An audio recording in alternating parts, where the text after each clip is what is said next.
The longtime girlfriend of Capitol Police Officer Brian Sicknick just filed a wrongful death lawsuit against former President Donald Trump.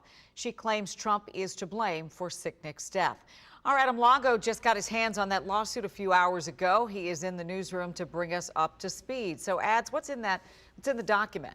Well, first, just to set this up, Leslie, you recall Capitol Police Officer Brian Sicknick was attacked at the Capitol on January 6, 2021, and he died the next day after suffering 2 strokes. Well, just a few hours ago, a bombshell $30 million civil lawsuit dropped against 2 men who pled guilty in connection with that assault on Sicknick and against former President Trump. Now, coincidentally, a judge just today set the sentencing date for those men. That's going to be January 27th. But even after that, their legal troubles are clearly far from being over.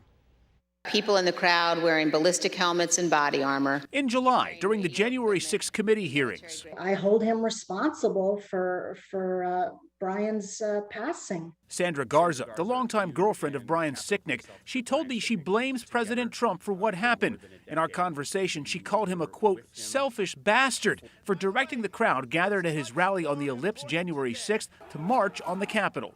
I would like to see some accountability. Now, Garza is suing in civil court on behalf of Sicknick's estate, suing President Trump for $10 million and suing confessed rioters Julian, Khater and George Tanios for $10 million each. Prosecutors say video from the insurrection shows it was Khater who pulled the pepper spray out of Tanios' backpack and used it to assault 3 officers, including U.S. Capitol Police Officer Brian Sicknick. The 47-page lawsuit accuses the 3 men of wrongful death, conspiracy, inciting a riot, and assault.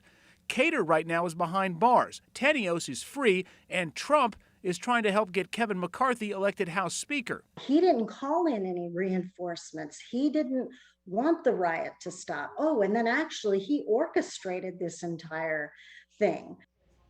Now, I've been texting back and forth for a few hours with Sandra Garza tonight. She says that she's expecting tomorrow to be emotionally draining. She's going to be at the White House with Brian Sicknick's parents. He is set to be posthumously honored by President Biden at the White House with the Presidential Citizens Medal. That's one of our country's most prestigious civilian honors. Leslie? It is a deeply personal honor, but I bet that family would give everything to have him back for sure. Yeah. Adam, thanks.